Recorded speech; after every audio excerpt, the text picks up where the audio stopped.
Dostlar, salam hər kəsə. Biz Lukoil yanacaq doldurma məntəqələrində bu yanacaq nümunələri və sizin istəyinizə uyğun aktonometrdən yoxlamağa başlayırıq. Düzdür, sənədlər də var, amma sizin istəyiniz odur. Salamlar, zəhmət olmasa 1 litr 92 götürəcəyik. Yeri gəlmişkən bu məsələdə də o gün efirdə 1 saat müzakirə getdi. Bax, orada operator indi yazsın 1 litr, onu da göstərək. Ki, yəni, həm də düz vurulmadığını göstərmək üçün o mövzular həmişə müzakirə olunur və heç vaxtda belə deyək də o axıra kimi həll olunmur. 1 litr yanacaq 92, ona görə ki bu həm də 1 litr tutur və xüsusilə də biz xahiş elədik Lukoildan ki bizə bu xüsusi ölçü qablarında versinlər, çünki biz aktonometrdən bunun içinə salıb yoxlayacağıq onu. Amma əslində bilirsiniz, yəni plastik qablarda olmaz. O gün onun söhbəti gedirdi efirdə. 1 litr. Və bizim o aktonometr kifayət eləməlidir də bura əslində. Çünki onun ağzı o hissəyə dəyəcək. 1 litr yanacaq 92 oldu gördüyünüz kimi. 95 də indi yarım tutur da. Biraz yarı bura qədər olsa bəsimizdir. Kifayət eləyər. Yəni əslində biz gəlib normalda plastik qabda ala bilmirik. 95 zəhmət olmasa ala bilmirik. Bunun xüsusi qabı olmalıdır. Kanistrlar var və o dəfə deyəndə ki, bəs nə bilim bunu müxtəlif səbəblərdən yəqin ki vermirlər. Əslində bu Fövqəladə Hallar Nazirliyinin tələbidir. Düzdür, deyirsiniz ki, hardasa verirlər, amma verirlər, risk eləyirlər. Yəni və yaxud insani faktordur da, deyirəm ki, maşın qalıb orada, neyniyək, bir də kömək eləyin. Amma əslində verməməlidir. Yəni bu konkret tələbdir. Ona görə bunu başqa cür yozmayaq da. Birinci budur. Bizim Lukoil'la məsələmiz necədir? Biz dedik ki, qardaş, yanacaqla bağlı cəmaatın bizdən eşitmək istədiyi, görmək istədiyi həmin o aktanı həqiqətən də cavab verir, yoxsa yox. Ən azından onu icazə verin, biz istənilən Lukoil yedemindən yoxlayaq və bunu ardıcılıqla indi müxtəlif Lukoil yedemlərindən yoxlayacağıq. Buna uyğun da həm bir real gördüyümüzü sizlə paylaşaq, həm də ki sənədlərlə də göstərək görək ki, o əslində sənəd daha düzgündür. Sadəcə neyniyək? Bu sənədlərə daha az inandırıq. Məncə kifayət eləyər. Götürək bunu gedək. Çox sağ olun. Gedək mənim maşınımın arxasında da həmin o aktan yoxlayan, aktan ölçən. Yəni bu onsuz da rəngindən də görünür, bilinir. 92-dir, 95-dir. 92 yerli istehsaldır. Onsa başqa variantımız yoxdur. Amma 92-dir. Amma 95, yəni premium Lukoil'un Rusiyadakı və Avropadakı zavodlarından gətirilir. Onu da deyim. Deməli, qoyduq bunu bura. Başlayaq əməliyyata. Mən hər iki variantı göstərirəm. Yəni bu həm qeyri-peşəkar çıxmasın. Kənan, gəl zəhmət olmasa.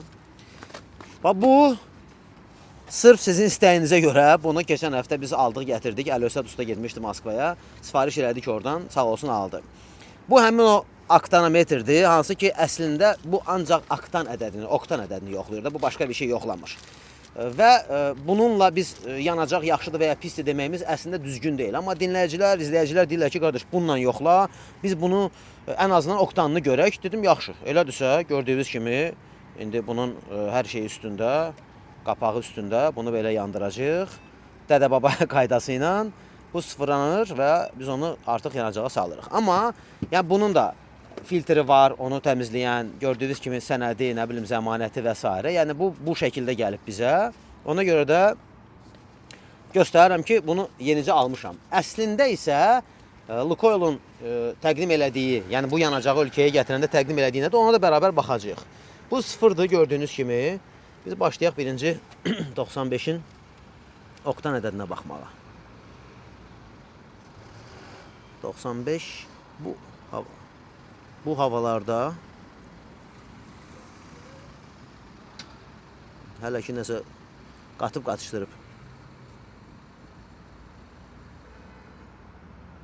Biz bunu bir də söndürüb yandıracağıq. Çünki 3 fərqli rəqəm göstərməyi əslində düzgün deyil. 96'da qərarlaşdı, amma 95-96. Mən bir daha bunu sıfırlayacağım, təbii ki. Çox yanılı qaldı deyə. Ola bilər, hər halda. Yəni, indiki bizim təcrübədən bildiyimiz odur ki, bir daha bax, biz bunu belə sadəcə sıfırlayırıq. indiki halda 95-in elə 95 və ya 96 olması lazımdır. Yayda o dəyişir. Yox, burada yox 0 olmalıdır axı burada. Ha 0 oldu, gördünüz? İndi əlavə eləyirik bir daha. Və baxaq görək nə göstərir. Çox maraqlıdır ki, bu normalda əslində bir rəqəmdə durur da, yəni 2-3 rəqəm vermir. 96 96 96. Hə, əslində bu belə olmalıdır. İndi təbii ki 92-də də biz o müqayisəni görəcəyik. Hər nə qədər bunun peşəkar, yəni zavod səviyyəsində olmamasını bilirik, amma həmişə də onu deyirik ki, biz ən azından müqayisəni eləyib baxırıq ki, məsələn bu deyək ki təxmini göstərir, amma bu iki yanacaq da fərqlidir axı. Deməli olan fərqini göstərə bilirsə, biz buna hardasa inanırıq. İndi 92-ni yoxlayacağıq. Hə, indi yenə də bunu eyni şəkildə sıfırlayıram. Yəni məsələn bu indi normalda 92-ni elə 93 səviyyələrində göstərməlidir. İndiki hava üçün bu belə olur, 92-93 səviyyəsində. Yenə də bu sıfırlanmalıdır. Gördüyünüz kimi gedir. Sıfırlandı. İndi 92-yə əlavə edirik onu. Bu ola bilər biraz tam çatmaz indi, amma əsas o hissəsi dəyir ona artıq. Yox, bunu biraz əyəcəm. Çünki mənə lazımdır ki, bu daha. Ya da bunu əlavə eləməliyik yanacağı. Çünki bu hissəsi çatmalıdır 95-də olduğu kimi. Bəlkə də elə ona görə çaşdırır onu.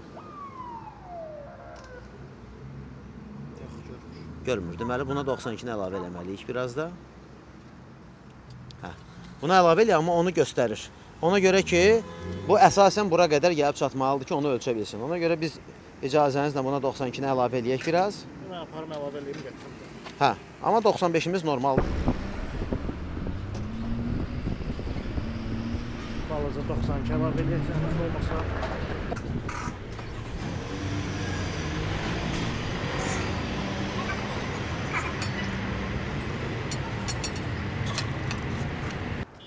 Fasilə eləmədin ki, sonra deyərlər ki, getdiniz neynədiniz, hə? Kisel hazır. Kisel hazırdır. Yenidən bunu sıfırlayırıq. Bir daha. Yəni avadanlığı gələndən ilk dəfədir mən də yoxlayıram ki, görüm necədir. Sıfırlansın. Bəli. İndi 92 görək bizə. Mənim gözləntim 93 ətrafındadır bu vaxt üçün. Görək nə göstərəcək.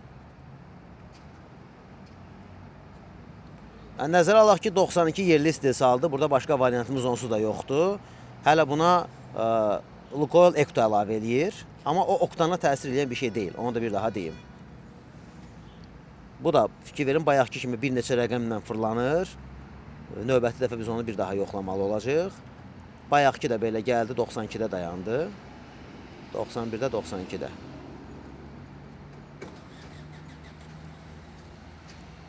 ...90, 91, 92, 3 əmsalda oynayır.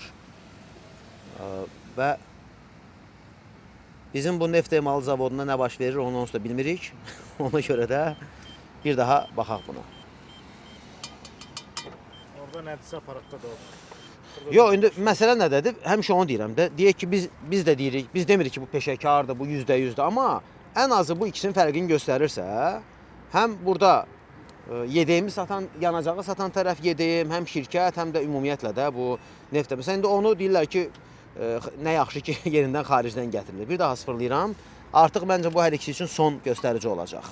Bu 92 üçün nə verirsə artıq onu qəbul etməliyik. 91, 93. Və gəldik sənədlərə. Bu öz yerində. Bu sənədləri biz Lukoil'dan xahiş elədik, sağ olsunlar verdilər. Yəni əslində belə buna istinad olmalıdır. Yəni gömrüydür və s. xaricdən gətirilən bu ancaq 95-ə aiddir. Əgər bu xaricdən gətirilən yanacaqdırsa, ölkəyə necə daxil olubsa, bu sənədlərin daxil olub. Bu SGS-dir, bu beynəlxalq deməli bu mövzuda rəy verən bir qurum olaraq. Baxın, burada oktan ədədini GOST-da da istinadən əlavə eləyib 95.2 verib. Yəni 95-in oktan ədədi 95.2 kimi gəlib və bir də onun sıxlığı var, 2 vacib məqam. O da 738.8 verib. Yəni bu laborator şəraitdə alınmışlar. Biz deyirik ki, laboratoriya. Bu əslində bu olmalıdır. Sadəcə bunu mən göstərsəm və yaxud kimsə bizə göstərəndə deyirik ki, bu reklamdır da, hər şey inanmırsınız. Amma əslində real olan bu olmalıdır. Yəni siz aparıb onu SCS-ə verin o nümunəni. Heç deməyin ki, hardan almısınız. O sizə nə verirsə odur əslində. Və yaxud burada yenə də Lukoilin özünün də təbii ki, 2 sənəd var da. Biri SCS, biri Lukoil. Lukoilin özünün də eksport üçün verdiyi kağızda burada nə göstərir? Deməli 95.2 gördüyünüz kimi 2 Ghost var orada. Əsas olan bizim üçün olan budur 95.2 ilə. Və bir də burada sıxlıq yenə də var 12-ci hissədə. Orada da 736.3. Yəni bu ikisi də. Amma burada gördüyünüz kimi çox şeylər var da. Baxın burada etanol var, nə bilim izopropan var, butan, nə bilim nə, efir və s. Əslində yanacağı bunlar bir yerdə təşkil edir. Amma biz yapışmışıq oktandan. Da madam ki belədir, mən də sizə elə göstərirəm. Bir sözlə, bu bizim sənədlərimiz. Bunları aparaq, qaytaraq icazənizlə. Orada bir yenilik də var, onu da göstərmək istəyirəm. Elə həm də gedəndə yol üstü sizə göstərim. Kənan zəhmət olmasa. Bu yanacaq mövzusunda olan yeniliklərdən biridir. Sürücülər, məsələn, görmürsünüz də, burada Lukoil'un belə desə, pompaların üzərində qeydlər var ki, qaynar xətt və s. Qaynar xəttə biz də danışırıq, əlaqələndiririk, amma orada indi yeni bir şey var. Hansı ki, bu sürücüləri daha çox maraqlandıracaq. Burada istehlakçı hüquqlarını bil və tələb et. Bunu Azərbaycan Respublikası Prezidenti yanında Anti-İnhisar və İstehlak Bazarına Nəzarət Dövlət Agentliyi. Yəni o biz deyirik ki, anti-inhisara şikayət elə, əgər hər hansı bir şey fakt görmürsünüz. Bax budur. QR-ı buradan birbaşa yüklüyorsunuz və buradan da, yəni daha doğrusu QR-dan daxil olub birbaşa əgər düşünürsünüzsə ki, nə bilim yanacağımı kəsdilər, nə oldu, birbaşa anti-inhisara müraciət edə bilərsiniz. Bunları qaytarırıq, təşəkkür edirik və yeri gəlmişkən bu mini market konsepti Lukoil'da artıq bu da yavaş-yavaş demək olar ki, bütün YDM-lərdə görəcəyik. Yanacağı salmayacağım. Sadəcə gəlmişkən dedim, bunu da göstərim. Sən bunu tut. Mən sadəcə elə belə qapıdan göstərmək istəyirəm ki, bu da o bizim həmişə Avropada və yaxud bir çox yerlərdə gördüyümüz kimi, heç olmasa YDM-dən gəldim, kofe içmək istəyirəm, nə bilim çay istəyirəm falan. Bu şəkildə ən azından bu konsept var və artıq biz bunu dediyim kimi nəzərə alsaq ki, Lukoil müxtəlif şərtlərlə fəaliyyət göstərir. Bunun yəni franchisingi var, digəri var, amma əsas hədəf həm də budur ki, YDM-lərin hər birində bu şəkildə müştərilərə xidmətdə olsun. Bu qədər. Bu yeri gəlmişkən Mehdi Abbasov küçəsi ilə Mikayıl Əliyev küçələrinin kəsişməsində olan, yəni Madonna'nın yanı kimi tanıdığınız YDM-dir. Burada bir müddət əvvəl çən təmizliyi də olmuşdu. Ona görə ondan arxayınam. Çəkiliş eləmişdim onu. Amma həm də göstərdik. Amma bu təkcə bununla bitməyəcəkdir. Biz digər YDM-lərdə də bu şəkildə ən azından yanacaqlarımızı yoxlayıb sizə də xəbər verəcəyik. Çünki sürücülər özləri istəyirlər ki, qardaş onu əvvəllər eləyirdi, sonra niyə eləmədiniz falan. Mən deyirəm ki, mən bunu peşəkar hesab eləmirəm, amma deyirlər ki, yox, biz istəyirik ki, onu göstərin. Biz də bacardığımız kimi çəkib göstərəcəyik. Çox sağ olun. Yenə də əlbəttə ki, nə gördüksə göstərdik. Ümid edirik ki, faydalı oldu. Sağ olun.